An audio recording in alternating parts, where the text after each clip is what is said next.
बताने। पशुधन को गुणवान बनाना, पौध सुरक्षा को सिखलाना, खेती के सब गुर समझाने, भारत का सरताज बनाने।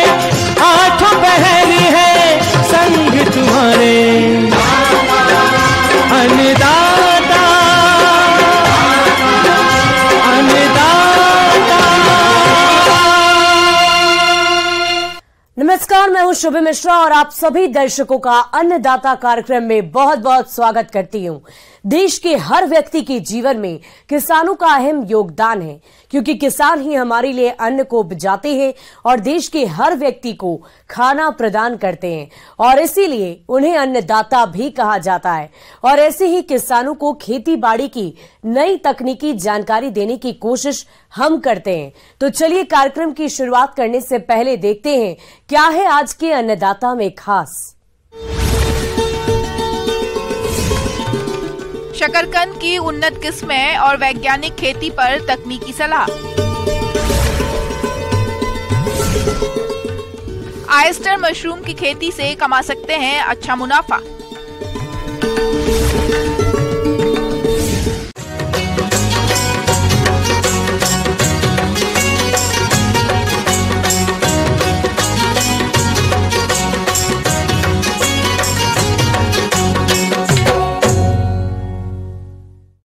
शकरकंद को मीठा आलू भी कहा जाता है, जिसकी गिनती कंद वर्गीय फसलों की श्रेणी में होती है। फिलहाल इसकी खेती के लिए सही समय चल रहा है, तो किसान भाइयों इसकी कौन सी किस्मों की बुआई करें और खेती करते समय किन किन बातों पर खास ध्यान दें, जानते हैं बिरसा कृषि विश्वविद्यालय कांके जिला रांची के कृषि विशेषज्ञ डॉक्टर अब्दुल माजिद अंसारी से।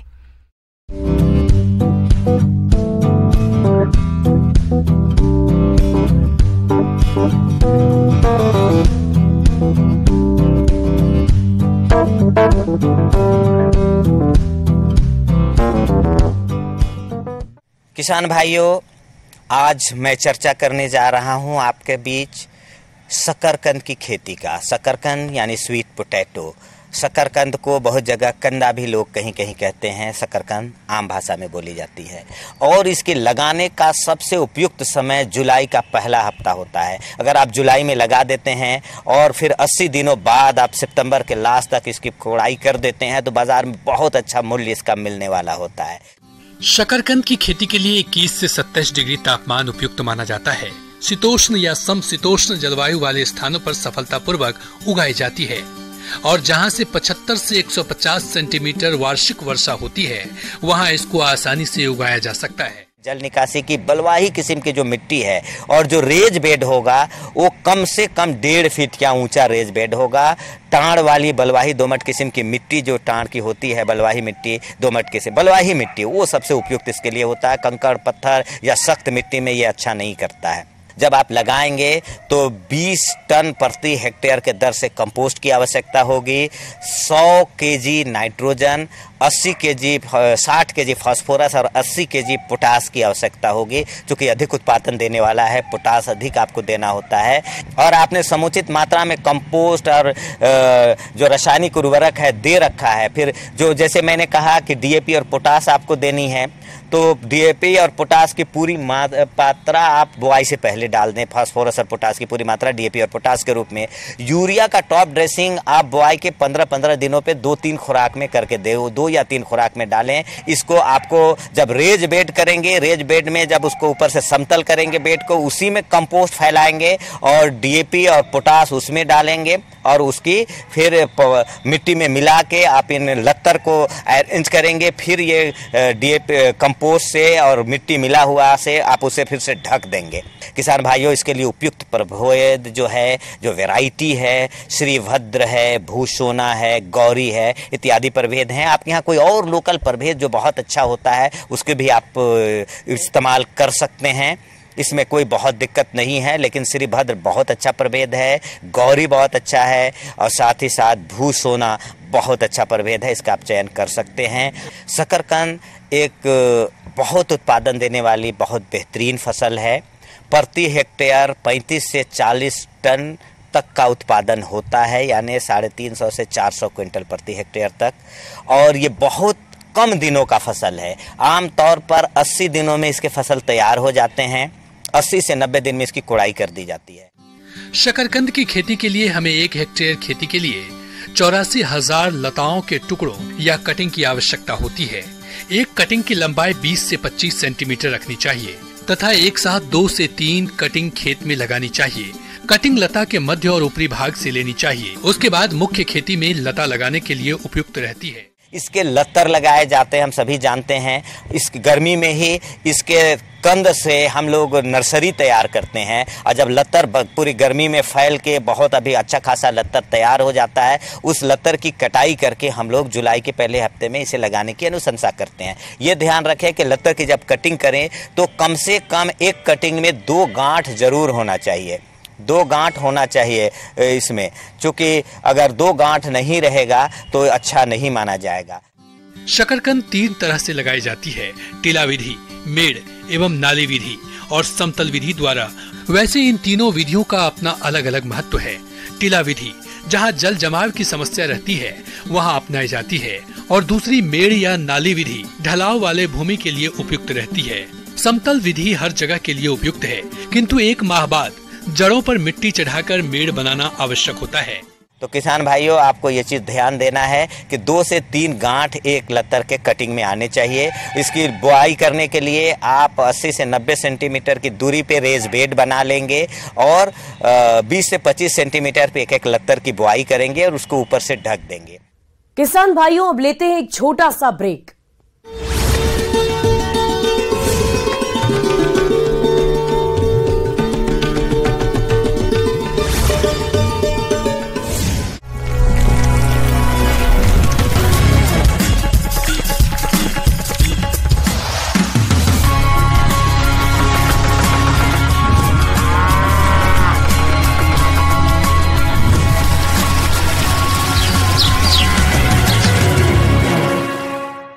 ब्रेक के बाद आप सभी दर्शकों का अन्नदाता में बहुत बहुत स्वागत है।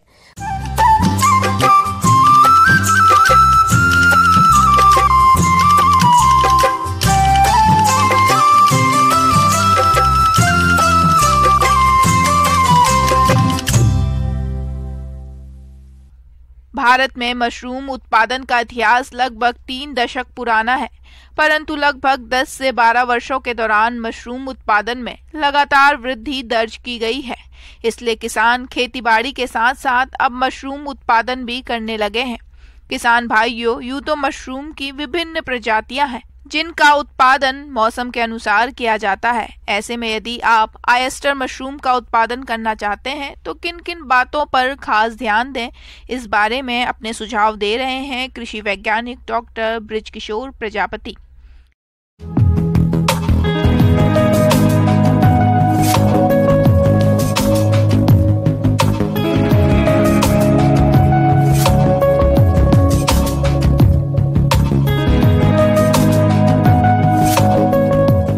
कृषकों की आमदनी आय को बढ़ाने के लिए जो है आज हम किस प्रकार से ढिंगरी मशरूम या ओयस्टर मशरूम की खेती करें, और इसकी खेती जो की है हम पूरे साल भर कर सकते हैं, इसके बारे में हम चर्चा करना चाहेंगे।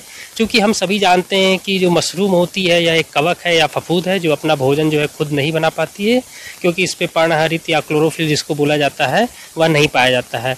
तो यह जो है किसी भी कार्बनिक पदार्थ जो है उसके ऊपर यह अपनी वृद्धि करती है और उसके द्वारा जो है फलक को जो है हमारे किसान भाई भी उसको बाजार में बेचकर जो है उसको आमदनी प्राप्त कर सकते हैं। क्योंकि आज हम केवल ओयस्टर मशरूम के बारे में बात करना चाहेंगे, जिसको ढिंगरी मशरूम भी बोला जाता है और वैज्ञानिक नाम प्लूरोटस है। किसान भाइयों, यदि हम ऑयस्टर मशरूम की उन्नत किस्मों की बात करें तो इसमें प्रमुख है प्लूरोटस सुजोर काजू, प्लूरोटस फेरिडा, प्लूरोटस फ्लैविलेटिस। आप इनमें से किसी भी किस्म का चयन कर मशरूम का उत्पादन कर सकते हैं। इसके उत्पादन के लिए जैसा कि मैं आपको बताया कि यह कार्बनिक पदार्थों के ऊपर उगता है, तो इसकी खेती जो मुख्य रूप से जो हमारी धान के पैरे होते हैं या जो भूसा होता है या गन्ने के जो छिलके होते हैं या घास होती है उस पर भी हम कर सकते हैं। लेकिन अच्छा हमें अच्छा उत्पादन जो होगा पैरे पर और गेहूं के भूसे पर अत्यधिक प्राप्त होगा। तो भूसे को या पैरे को उपचारित करना होता है। उपचारित करने की रासायनिक विधि से भूसे को पैरे को उपचारित करने के लिए जो होता है 100 लीटर पानी जो है मुख्यतः आप 150 से 200 लीटर के ड्रम में आप लीजिए। उसमें जो है 150 ml एक फॉर्मेलिन नामक दवा आपको लेनी है। उसके अलावा जो है उसमें 7.5 से लेकर 10 ग्राम जो है बाविस्टिन, जिसके अंतर्गत कार्बेंडाजिम 50% नामक दवा पाई जाती है, उसका आपको उपयोग में लाना है। उन 2 दवाओं को जो है 100 लीटर पानी में आप घोल लीजिए। घोलने के बाद जो है 10 किलो गेहूं का भूसा या पैरे को जो है आप उस पानी में डुबाकर आप जो है 16 से 18 घंटे के लिए आपको रखना होता है। तो मुख्यतः यह जो है आप शाम के समय 3 या 4 बजे करें, जिससे रात भर में जो है यह आपका 15 से 16 घंटे हो जाएंगे। 16 से 18 घंटे के बाद जो है आप इसको निकाल कर किसी भी जाली नुमान या टोकनी जो होती है हमारे ग्रामीण क्षेत्रों में बांस की होती है, उसमें आप निकाल कर इसको छान लीजिए। हमारा मुख्य उद्देश्य जो है इससे पानी का निथारना होता है, जिसके कारण हम इसमें अनुकूल अवस्था आने पर बीज का भराई कर सकें।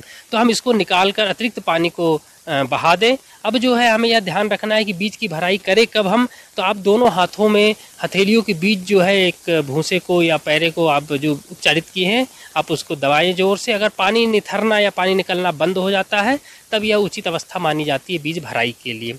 किसान भाइयों, ऑयस्टर मशरूम के स्पॉन की बिजाई करने के लिए भूसे में 68 से 70% नमी का होना आवश्यक होता है और इसके अच्छे उत्पादन के लिए 100 किलोग्राम भूसे में 3 किलोग्राम स्पॉन मिलाना जरूरी होता है।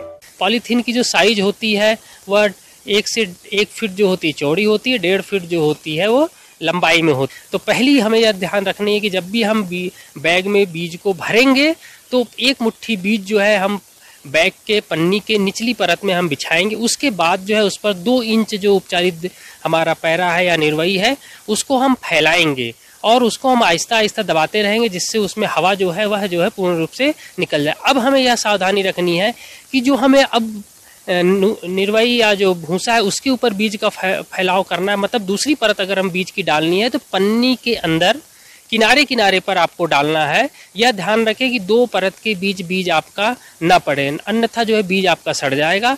इसलिए हर बार जो है आपको बीज जो है पन्नी के अंदर किनारे पर और भूसे के ऊपर फैलाना, इस प्रकार आप डालेंगे और लास्ट परत जो होती है उसके ऊपर जो है हल्का सा जो है आप बीज को फैलाव करके उसको आप रबड़ बैंड से उसको बांध दीजिए। और इसी प्रकार से दूसरी सावधानी यह रखनी है कि पन्नियों में सभी में 10 से 12 छेद कर दे। अब आपको यह ध्यान रखना है कि आपको एक अंधेरे हुए कमरे में रखना था, जैसे खपरेल के घर हो सकते हैं या भूसे या पैरे के भी जो आप झोपड़ी बनाते हैं उसके अंतर्गत भी कर सकते हैं, या आपके पास पक्के मकान हैं। इसके बाद ऑयस्टर मशरूम उत्पादन गृह की अच्छी तरह से सफाई कर लेना चाहिए, जिससे कि मशरूम में किसी भी तरह की बीमारी न फैले। इसके अलावा मशरूम गृह का तापमान 23 से 25 डिग्री सेंटीग्रेड होना चाहिए और आर्द्रता 70 से 85% तक बनाएं, जिससे कि ऑयस्टर मशरूम का विकास अच्छे प्रकार से हो सके। साफ सुथरा करके धुलाई करके तब आपको बैग जो है किसी भी अलमीरा बना सकते हैं आप, या रस्सी में उसको लटका सकते हैं। लटकाने के आप 14-15 दिनों के बाद आप देखेंगे कि आपका पूरा बैग जो है सफ़ेद धागे में के रूप में परिवर्तित हो जाएगा। परंतु प्रतिदिन जो है आपको पानी का छिड़काव करेंगे तो पानी जो है पन्नी के अंदर जो है अवशोषित हो सके और कवक जो है मशरूम जो है उसके बीज की बढ़वार को वृद्धि प्राप्त हो। 14 से 15 दिनों के बाद आपको क्या करना, जब आपका बैग पूरी तरीके से सफ़ेद धागे के रूप में परिवर्तित हो जाए, तापमान जो है अगर आपका 35 डिग्री के आसपास है तो आप निश्चित रूप से पन्नी को जो है ब्लेड से काट कर आप हटा दीजिए। पन्नी काटने के 4थे या 5वें दिनों के बाद जो है आपको मशरूम जो है बैग में चारों तरफ से फैला हुआ मिलेगा। आप उसको चाकू से तोड़ लीजिए, फिर से दोबारा उसमें आप पानी का छिड़काव कीजिए और आपको दोबारा आपको एक फ्लश और जो है मशरूम का मिलेगा। इस प्रकार से जो मशरूम का एक बैग का जो फसल चक्र होता है लगभग 35 से 50 दिनों का होता है और आपको एक बैग से औसतन जो है 1.5 से 2 केजी मशरूम आपको प्राप्त होगा। तो इस प्रकार जो है आप किसान भाइयों मेरे द्वारा बताई गई विधि को ढिगरी मशरूम ऑयस्टर मशरूम का अगर उत्पादन करते निश्चित रूप से आपको जो है अधिक लाभ प्राप्त होगा और जो है आप पैरे और निर्वई का आप सही तरीके से उपयोग करके आमदनी प्राप्त कर सकते। आगे और भी है खेती बाड़ी से जुड़ी हुई बहुत सी रोचक जानकारियां। यहां रुकेंगे एक और छोटे से ब्रेक के लिए।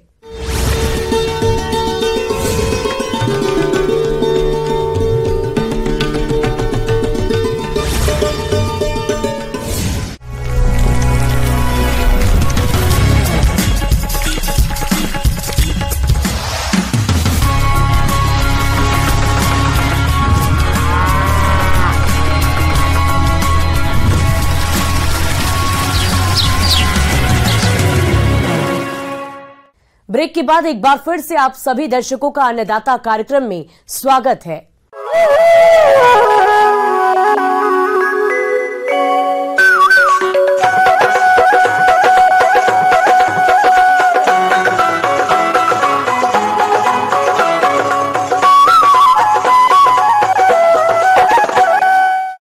खेती बाड़ी से अगर किसानों को मुनाफा कमाना है तो कृषि सह व्यवसायों की तरफ ध्यान देना होगा। अगर कृषि सह व्यवसायों में बतख पालन की बात करें तो ये कम पूंजी और कम जगह में खेती बाड़ी के साथ आसानी से किया जा सकता है। इसके अलावा अगर किसान मछली पालन कर रहे हैं, किसान इनका भी पालन कर सकते हैं। बस जरूरत इस बात की है किसान बतख की उन्नत नस्लों का पालन करें, साथ ही इनकी देखरेख पर थोड़ा ध्यान दें। तो देखिए ये खास रिपोर्ट।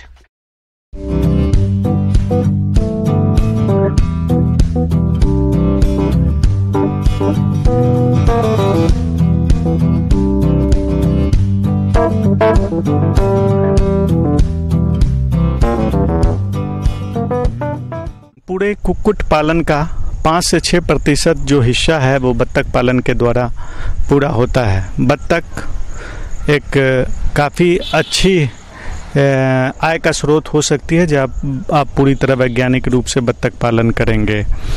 बत्तख के बारे में जो एक ख़ास विशेषता ये है कि वो बड़ी तेज़ी से बढ़ती हैं। अपना बहुत सारा भोजन वो तालाबों से के स्रोतों से और अन्य स्रोतों से ले लेती हैं और जहाँ भी नेचुरल रिजर्वायर हो वहाँ पर बत्तख पालन और भी अधिक कम लागत में ज़्यादा मुनाफा देती हैं। बत्तख के अंडों के बारे में है कि बत्तख का अंडा लगभग जो है 10 से 15 ग्राम मुर्गी की अपेक्षा ज़्यादा बड़ा होता है। मुर्गियों की अपेक्षा बत्तख पालन में जो बीमारियां होती हैं वो बहुत कम होती हैं। जब बत्तख लगभग 16 से 18 सप्ताह के आसपास की हो जाती है तब वो अंडा देना शुरू करती है। बतख पालन करने के दौरान सबसे महत्वपूर्ण बात ये है कि कुछ बतख अंडे के उत्पादन के लिए बेहतर होती हैं और कुछ मांस उत्पादन की दृष्टि से बेहतर होती हैं। कुछ बतख की नस्लें ऐसी भी हैं जिससे आप मांस और अंडा दोनों प्राप्त कर सकते हैं। इसलिए बतख पालन शुरू करने से पहले आपको उनकी नस्लों के बारे में उचित जानकारी होनी आवश्यक है।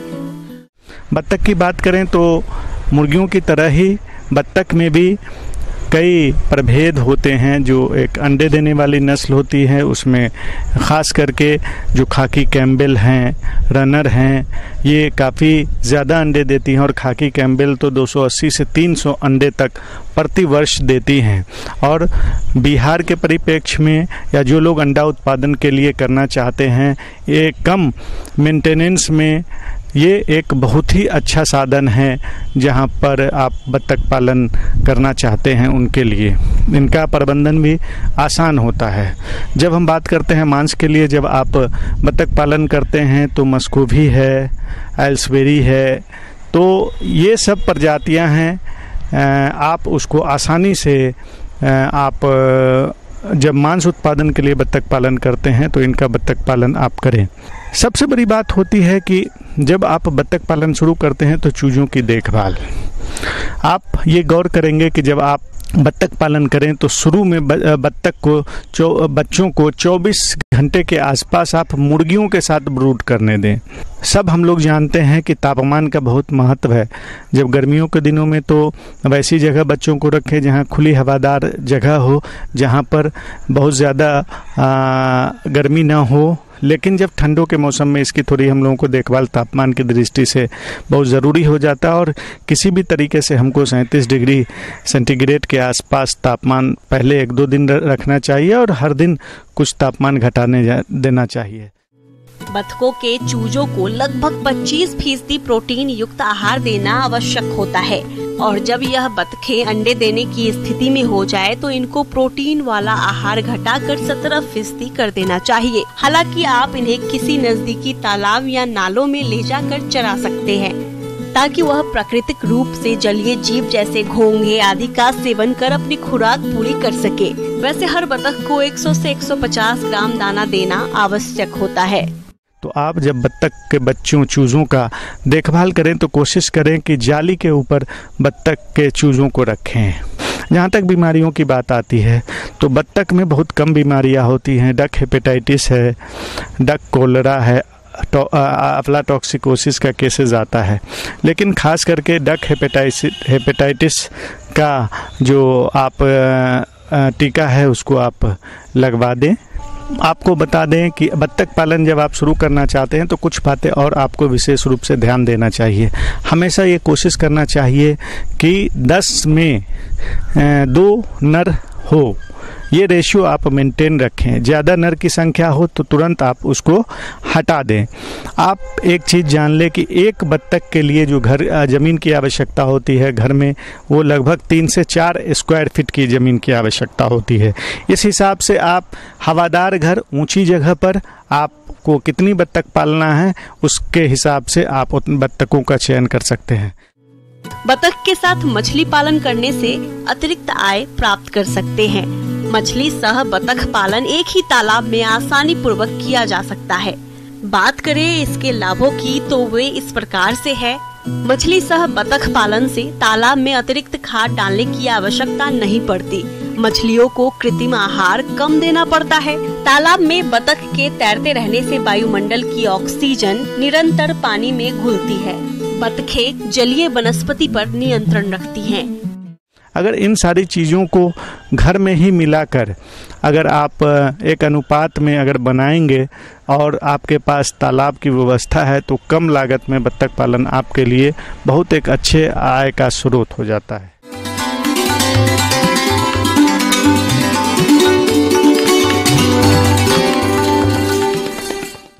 अब समय हो गया है प्रदेश के किसानों द्वारा अन्नदाता निःशुल्क फोन के माध्यम से पूछे गए समस्याओं के समाधान का।